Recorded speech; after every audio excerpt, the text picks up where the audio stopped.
Hi there, thank you so much for joining us for another inside look with the cast and crew of the First Step movie with Studio 220 Films. Now, if you want to know who's responsible for the appearance of the movie and what you see on the screen, that is your man, Travis Myers, who is the director of photography. Travis, thanks for joining me today. I'm just happy to be here. Okay, so now... I can't believe I made it. You can't believe you made it. You have been hard work behind the scenes, and so not many people... Well, they won't see your face on the screen, but you are the man behind the camera, correct? Yes, I'm behind, always watching Always. what's going on. So you know that I'm just a presence there. Whatever's being shot, I was there. Okay, in a totally non-creepy way. Exactly. Okay, so now one of the things people always comment on, they're like, oh, you're going to do Travis. Well, he's so tall. How tall are you? I am 6'6". I am, I don't know if I'm a certified giant, but I'm getting close. I knew I was tall when I was young. When I went into the kitchen after waking up in the morning, reached up and just broke the light fixture in the kitchen. When you stretched, oh my gosh. Yeah, just stretching, and then I had to stay there just so I didn't step in glass. Oh. And it was a pivotal moment in my life. Okay, well, I'm glad to know no lights were broken on set due to your stretching this time. Not this time. Okay, that's good, that's good. Did that ever actually make an issue? Okay, practical, my brain goes here. With the cameras having to be at a certain level, is that harder, or do you get to sit in a chair? I'm pretty nimble, I think. More often, I think it comes in handy because, like, oh, I put a light fixture way up high.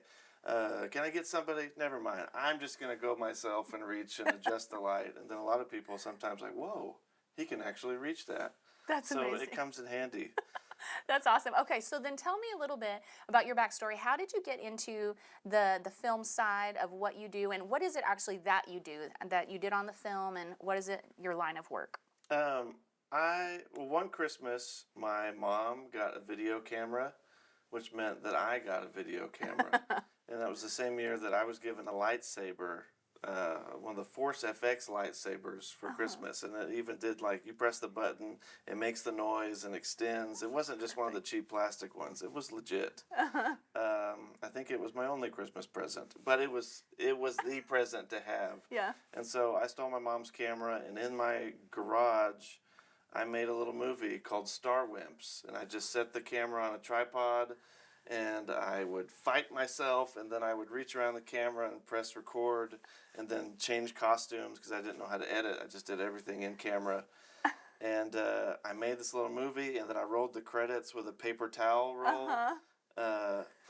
And I was so proud of it that I showed my 7th or 8th grade class. And one kid loved it so much, or else he wants to use it as blackmail one day. And he's like, I want a copy of that. And so I made a copy on VHS, and he paid me $20. What? For my first homemade movie ever. And I was like, I can make money with this. Sadly, that was the most I've ever made making a movie. No, I'm kidding. But that was the start. And then, so I've always made videos through high school and a little bit in college. And then I decided I wasn't going to do it professionally. I was going to be a dentist. I was going to be like that elf from the claymation Rudolph Christmas movie. I'm going to be a dentist. Until I realized I don't like the human mouth. And so I had volunteered at LUTV at Lamar when I was the weatherman for the web broadcast. Okay. And it's not completely film related, but I was like, I like the production side of things. Like, sure. I don't think I can get away from the camera. This is what I think about all the time when I'm, like, instead of just watching TV, I'm watching YouTube videos of how people made movies. And so it took me a while to do this, like, this is my career. But as of 2 years, this is all I do. I make commercials. I do weddings, everything video related, or photography. I filmed at an ice cream convention, which was probably the best job I've ever had. Did you get to sample everything? Yes, and I'm still recovering from it. Still trying to recover. But yeah, it's fun, and opportunities like the First Step was. It's always a learning experience, and so I just appreciate people like Jerry and everybody involved, just making things happen, especially here locally. Yeah, okay. That's amazing. So then, how did you go from, I mean, I love the fact that as I've listened to all y'all's interviews, everyone has their unique story about how they got into movies and filming when they were little, which I just love how different they all are and the kids' imagination. So when did you go professional with this? Was that what you went to college for? I got my degree in corporate communications at Lamar, and then there's a YouTube channel called The Onion. It's a fake news network. Okay. And they actually made fun of my degree No. as like, meaning it's the most useless degree you can get. But it was, it was the closest one I could get, or I could convince my parents to saying, okay, you can switch to this as long as it's not purely filmmaking. You can get a job with corporate communications. I don't know where I'm going with this. You're welcome, Mom and Dad. Yeah, I'm in thanks, Mom and filmmaking. I guess, so I never actually got a job with my degree. Okay. And I just pushed through, and I ended up making my own stuff.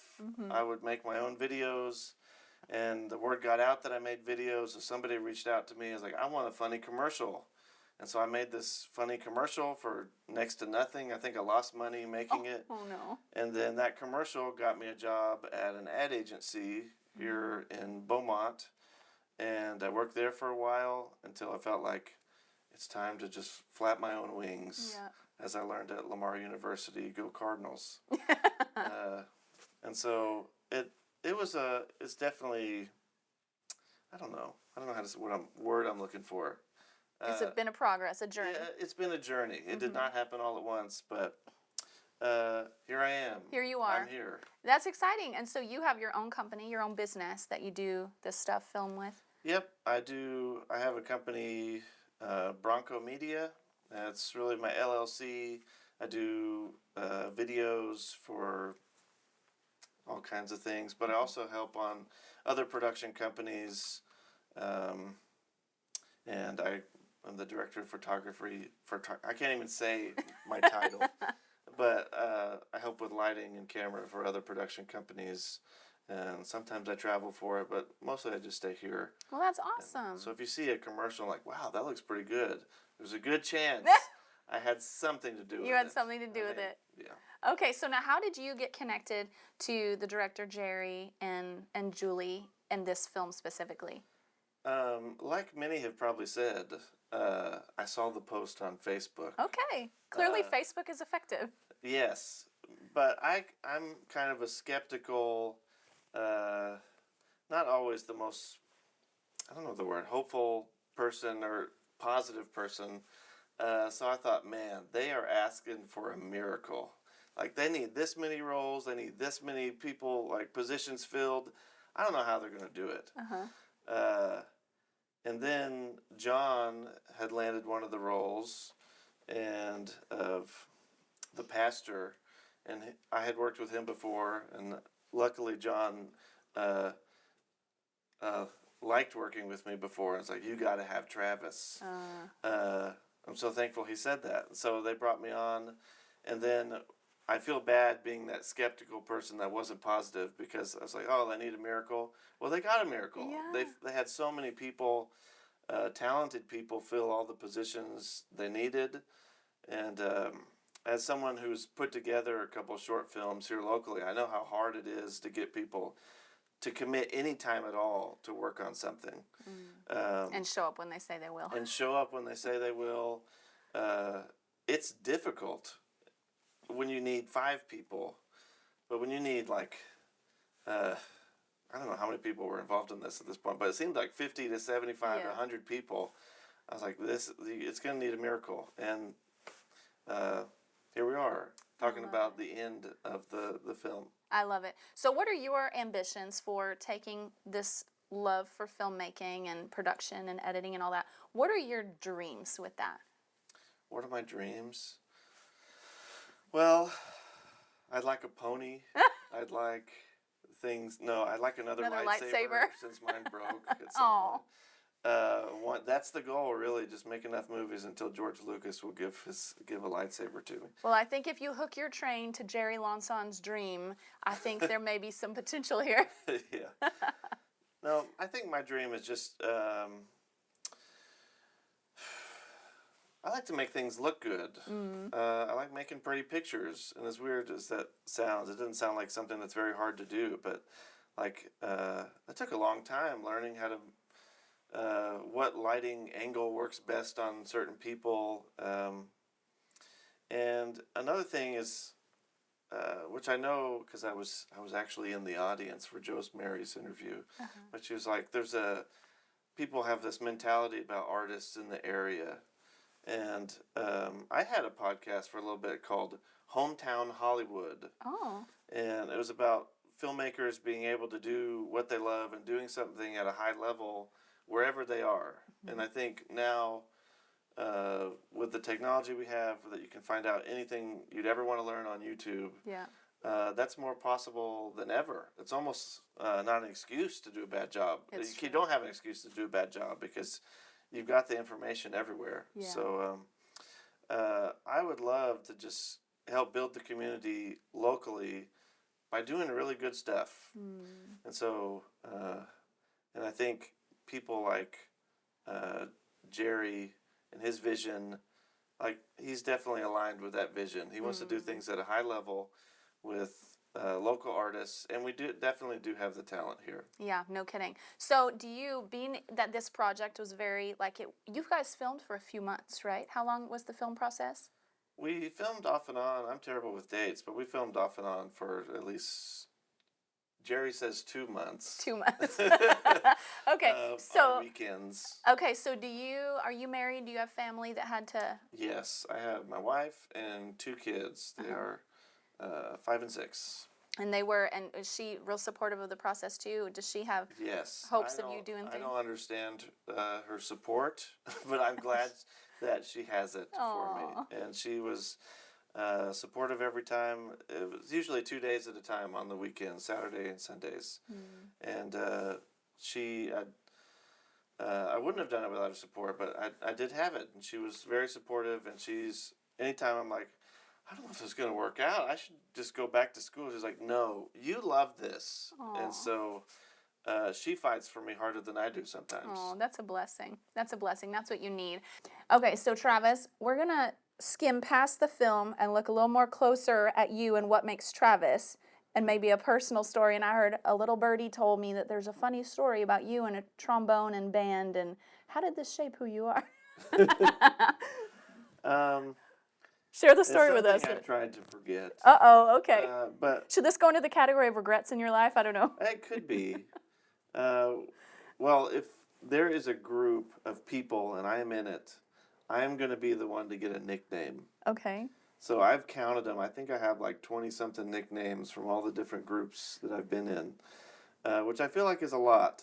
That is a lot. Well, I forgot what grade it was, but in junior high, I was a band kid.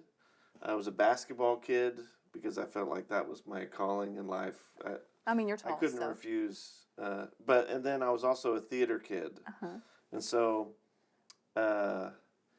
one time basketball practice ran over, and they were having the final dress rehearsal for the Dr. Jekyll and Mr. Hyde play that I was in. Okay. And I was the father figure of the love interest. And side note, I realized I could never be a serious actor because when I died on stage, everyone in the audience laughed at me. Oh, no! So I realized comedy is the only thing I could do. And then when I kept growing, I'm like, I don't fit on camera with other people. I'm just going to get behind it. Oh. Wait, why did they laugh when you died? I'm still trying to figure that out. Okay. But I guess something about me getting stabbed by a cane is humorous. Okay, well. I hope when I die in real life that people don't think it's hilarious. I'm like, we need to dig up this video off of YouTube or something. Yeah. It's got to exist somewhere. But anyway, I was late to theater, the dress rehearsal, and I was running in with my super large basketball uniform and my trombone. And the director, Mr. Hubble, was like, "Get back there!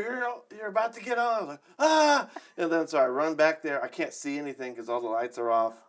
and I just run into one of the set pieces. It was just this big black wall. Oh. And so I drop my trombone, I drop everything, and I stop the whole production. Like, usually dress rehearsals, you don't stop for those. Whatever happens, you just keep going. Yeah.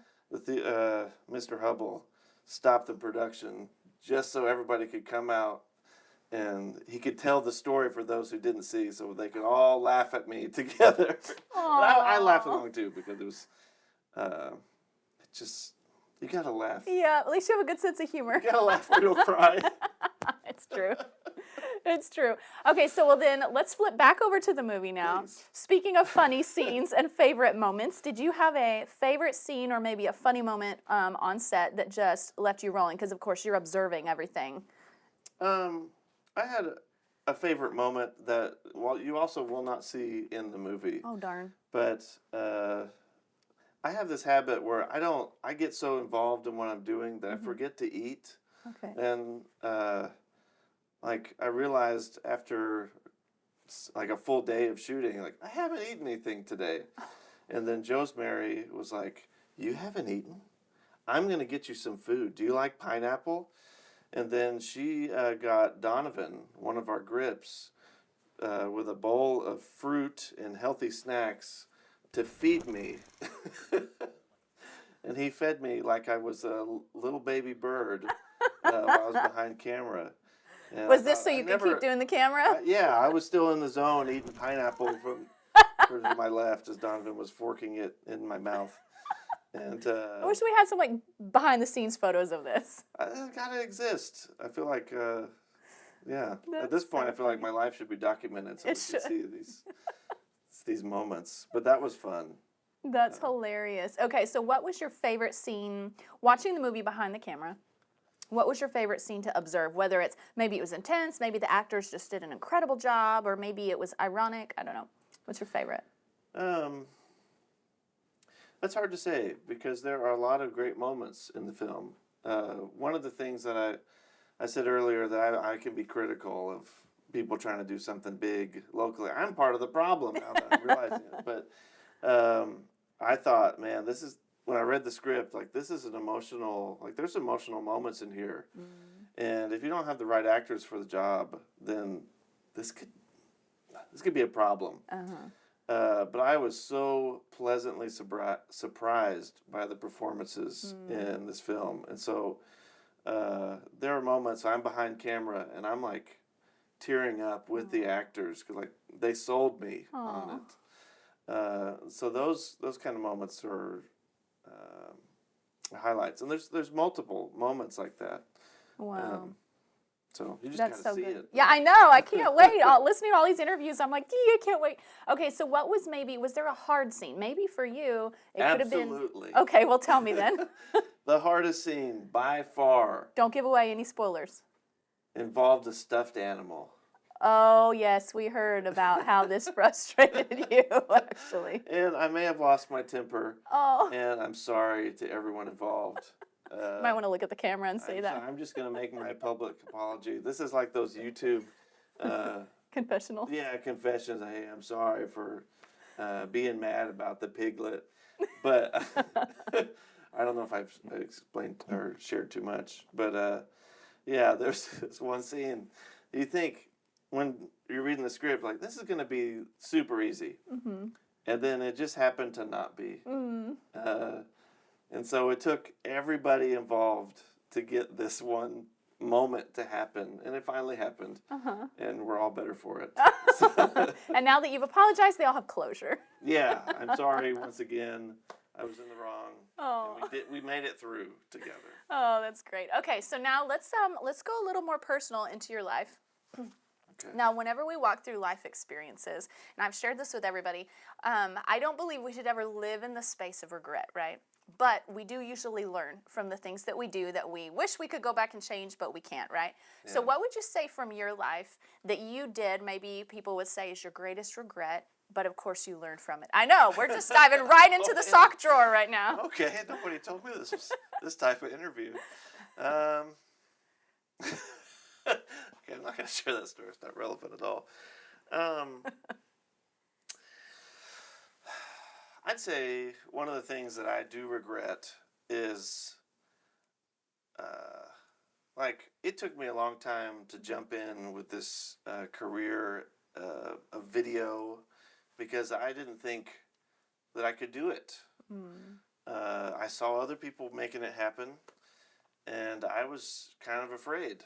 Mm. And it's also tough when you, well, for me, I had to support. I got married young to my wife. I mean, early 20s, and so almost immediately, I had a family to support. Like as soon as I get into my professional or as soon as I get a job, Yeah. I got to support a family, and so I've got. I always wanted to jump in with both feet and go into filmmaking, and I had some family members that said, "You should do it. You should go all in." And multiple people tell me that, and I waited a really long time.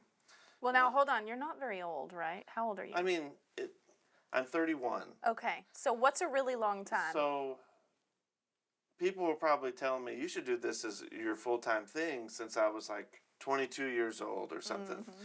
And so, no, I'm going to work at a home security company for 4 years. And then, I don't know. I waited a long time, and I should have trusted the people that believed in me. Because year one of jumping in with both feet, it was like I had done the most rewarding work I had done in the past 10 years. Like, shoved it all into 6 months. I had done more rewarding months in that 6 months. Okay, I'm not making any sense. Yes, that makes sense. But when you do what you're built for, it's meaningful, even if it's not lots of years. Yes. So I'm not saying that I'm the most talented person ever, but what I am saying that is if you believe in something, don't hesitate too long before jumping in. Make sure it's a good decision, but don't wait so long that you wish, like, I wish I had done this earlier. Mm-hmm. Now, you said something previous that I wanted to jump on without interrupting you, is that you wanted to do film, but you were afraid. What were you afraid of?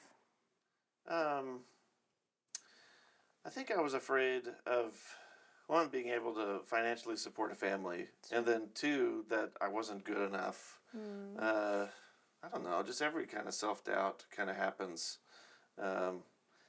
But the answer, I think, was just pushing to make projects happen, because I learned from some people that I really admire that nobody pays you to do things that you've never done before. True story. And so a lot of times you got to create your own opportunities, especially in small, like, film markets like we are here in Southeast Texas. There's not a huge demand for high-level films to be made or commercials or anything video related.